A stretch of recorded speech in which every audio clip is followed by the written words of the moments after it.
this section and add it in there. All right. Make Ian do some editing. How dare you? Nice.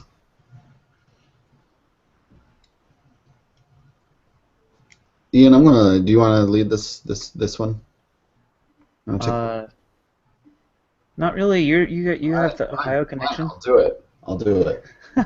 Fine. So are you still in the dorms at OU? Yeah. Where are you at? What screen are you on? I just finished up my dorm time. So last dorm I was in, James Hall, West Green. Okay, okay. I was in Ryers for a little bit. I was in Ryers my freshman year, Rowdy Ryers. Then I got up there into Bromley. Lived in Oh, the lucky. dream in Bromley. Anyway, let's start the interview. Are we recording now? Yeah. All right. Ladies and gentlemen, we're here with Iron Goalie. That's what I'm going to call him this whole time. I don't think he has a Got real name. We have a couple things to talk to you about, but I think the thing that is most pressing is the question that's on everybody's mind: are you actually a goalie made entirely of metal? Unfortunately, not. You know, it's one of those names I came up with when I was 13 and I was trying to figure out my first email address. And it's just one of those things that I hung on to ever since. So, I think you have one of the least embarrassing 13-year-old email addresses of anyone. yeah, I mean, it could I be want to way. congratulate you on that. It's really grown up with you. Yeah. You first came to all of our attention on the subreddit doing your transfer threads. Did you kind of set out to become the transfer thread guy, or is it something you fell into?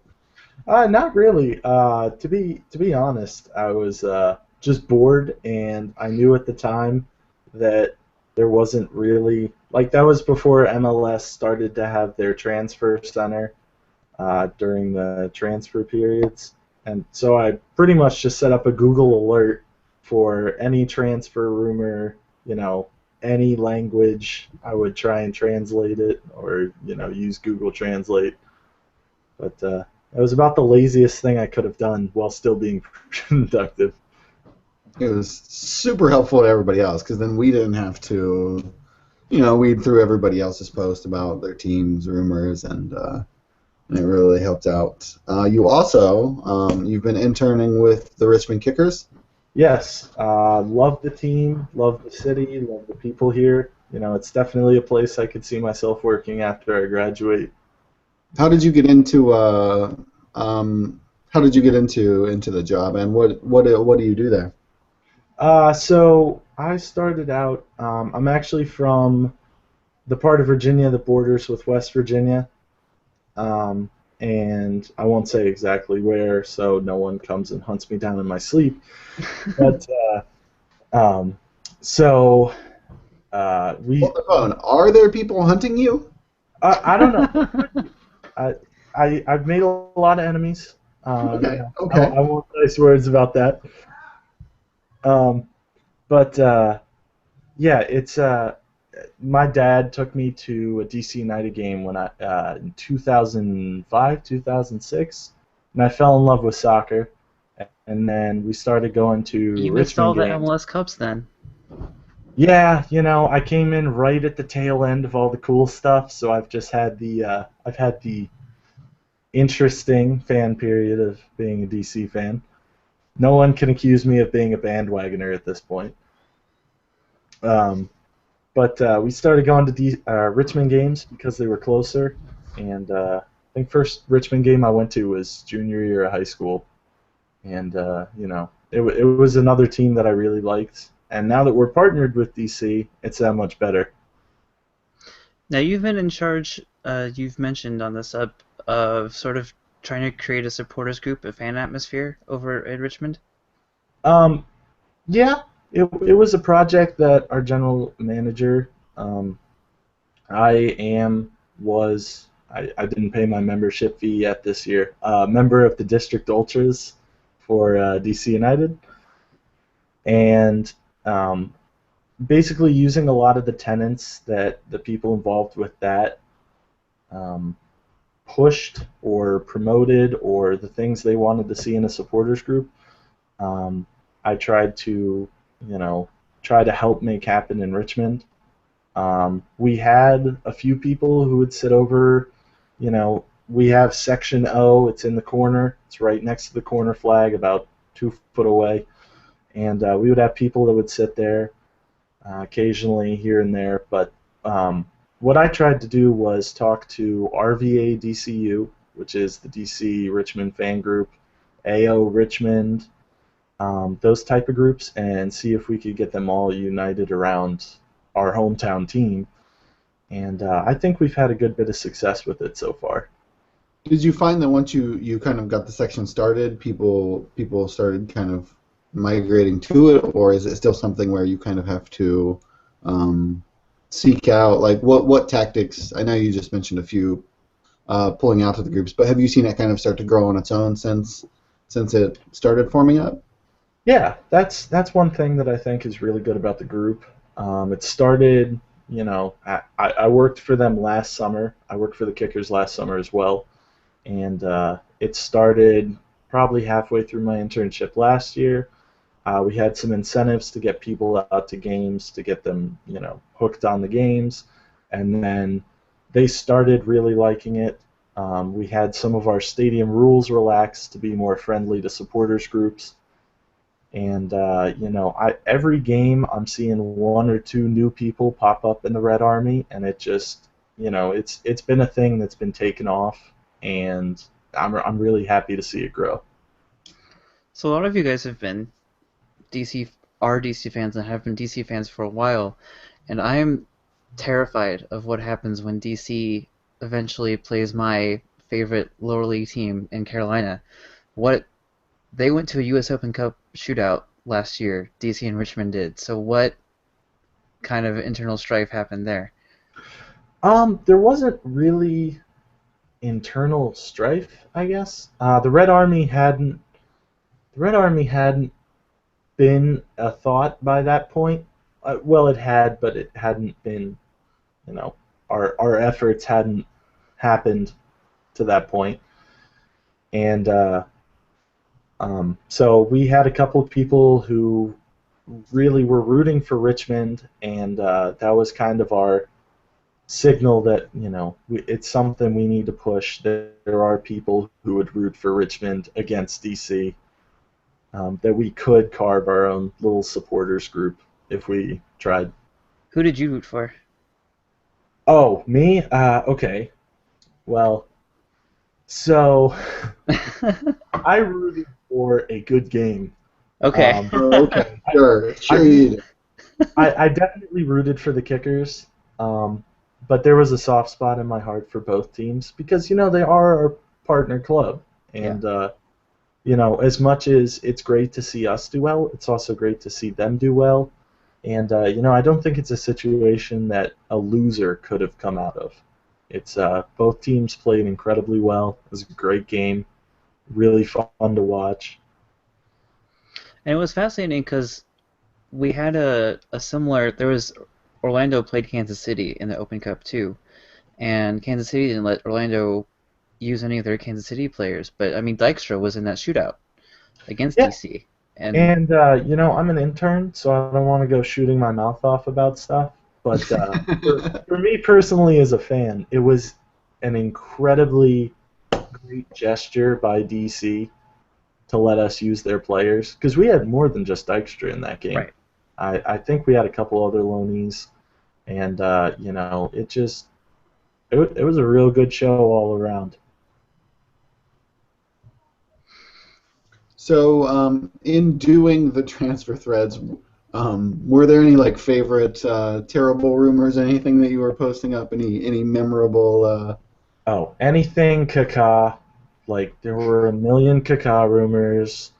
There were a million Rafa Marquez is doing this, that, or the other thing. Don't we still have a standing Kaká rumor that he had promised to go to Orlando City if they had a team?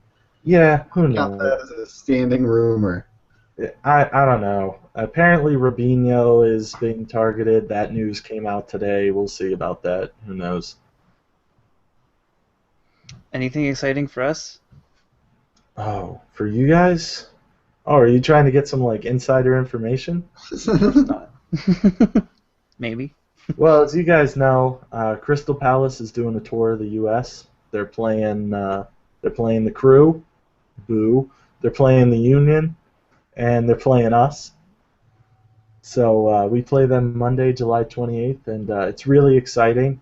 If I'm correct, it's the first time a Premier League team has played in the state of Virginia, and it's something I am looking forward to working greatly. They're also playing. Who's playing Minnesota? They're playing Minnesota too, aren't they? Swansea's playing Minnesota. Swansea's playing Minnesota. Okay, that makes sense. So, do you have any goals for the upcoming? I know, last season you took the reins on getting the supporters group started. Do you have anything else in mind that you're really trying to get off the ground this time around? Well, I've only been back in Richmond for a week today because finals ended, and then I took a couple weeks to myself, and then I moved down here. And so there's no summer goals set. I mean, I still like to keep an eye on the Red Army. Um, we played RVAFC. They're an NPSL team across town, and we had a great turnout by the Red Army. They took over RVAFC's beer garden, and were right behind the goal, heckling, chanting, flags, the whole deal. It was a really tremendous turnout and was a lot of fun for a lot of people. Richmond's a cool little city. I mean, I drive through. I've driven through it a lot because I used to live in the Triangle area in North Carolina, and we had family in DC, which is how I became a DC fan partially. And driving through Richmond was always interesting. Their stadiums are they're unique. Like City Stadium is one of those like unique structures, and they also have this weird baseball stadium right next to the Greyhound station. That's Yeah. really cool. So City Stadium, which we play in, was founded. I want to say it's 1929, but I'm not entirely sure that's right. And so it's got a very distinctive arch, for a field that used to be home to football and is now home to soccer. It's very unusual to have that arch that separates away from midfield. But I think it adds to the charm of the place. It's definitely a fun stadium. It's got my own blood, sweat, and tears in it. But it's a great place to come out and watch a game, I think. So you also wanted to talk a little bit about Open Cup because you're going to be writing for that for was it the Cup.us or are you writing for? Yeah, for the past, I guess it's been about a year and a couple months. I've written for Josh Hakawa over at the Cup.us, and the Open Cup. I think it's the best kept secret in American sports. It's one of the what is it? It's the only older tournament in the U.S. is a sailing competition, I Yeah, I think. think that's right. And it's really fascinating. Me and my friend every year have a habit of following our teams in the Open Cup. In 2012, our senior year, we went down to the Richmond DC game, which DC won in extra time, and then we went up to the DC Union game, and DC lost, so that was the end of our run. Last year, I was at the Richmond DC game, obviously, and then got to write for the Cup to follow DC, in the Union Revolution games, and then they went on the road, so I couldn't go to any more of their games. But yeah, So, I as someone who might follow the Open Cup a little closer than others, are there any lower leagues teams that you can see making it to the late rounds this year, or maybe some sleeper favorites? I'm gonna. I think the Cosmos really need to be on worry for the Brooklyn Italians. Interesting. I know. I would say the three teams that could cause some ruckus that are really lower league teams are Chattanooga, New York Greek American Atlas, which we're playing. I mean, we have to take them seriously. Uh, and then Brooklyn Italians and are Icon FC still in it? I believe they are. I'm not sure. But yeah, I yeah, so you're talking really lower league, like fourth division or lower, like MPSL teams. Yeah, I mean, if you want, there's always going to be a USL Pro team here or there, and they're going to do well. We're never sure who that is. You know, some teams get hot in the Open Cup, some teams don't. But I think there I could know be, we know if, about that. yeah, Yes, Crew's been taken out, I believe, 2 years running by some of the lower league teams also. So we're I'm all on pretty board there. pretty sure 2011 the Kickers went up to Columbus and beat the Crew on their way to a semifinal game against the Chicago Fire. That's correct. And the Dutch Lions both beat us and ended Eddie Gavin's career last year, so that was an especially Great. sore one as well. Yeah. That Well, was rough. fun fact: Kickers were the first team that Kansas City played in their new stadium, and the first team to score in Kansas City's new stadium. Thank you, David Bulow. That's indeed fascinating. Um, yeah, I've loved the Open Cup last couple of years. Living in the Triangle, we've gotten two consecutive LA Galaxy home games, and they've both been fantastic, and we won both of them, and it was awesome. The first one especially because we were down 1-0 going to the second half, and got an equalizer late and a winner late, and it was amazing, and just the Carolina fans loved it. It's great to showcase the lower leagues. I feel like the Open Cup is. And I Yeah. know that we covered this a little bit in the other portions of this episode of the podcast, but I think it's going to be really interesting to see which MLS talent will be playing for the which of those loanees will be playing for the lower division sides also, because I think that could bring a lot to the table that we haven't seen in past competition. Yeah. I really wish last year some of the other teams had been as open about loanees as DC had been with us. This year, we definitely know we have Joe Willis because he started the last game we played against RVAFC in the Open Cup, so he's cap tied to us. I wish more teams would have that initiative because it really is a good chance for some of the younger MLS players to get experience, Hmm. and it's a fantastic tournament for that. And like I said earlier, like I said yesterday, DC let their players play, and they went on to win the Open Cup, and Kansas City didn't let their players play, and they got knocked out by Orlando. So, you know, maybe Yeah, it's a karma thing. yeah, yeah. We'll go with that. And you've seen some players' careers that have really benefited from the Open Cup. Like last year, Danny Zatella, throwing out a name from the past, was playing for Icon FC, and after the Open Cup, he moved to the New York Cosmos, Yep. and he's a guy who I think he had a good Open Cup showing and benefited because of that. So it's good to see some of the guys who want a second run or some of the youngsters that need play time. This is a fantastic tournament. Yeah, I mean, honestly, it surprises me a little bit.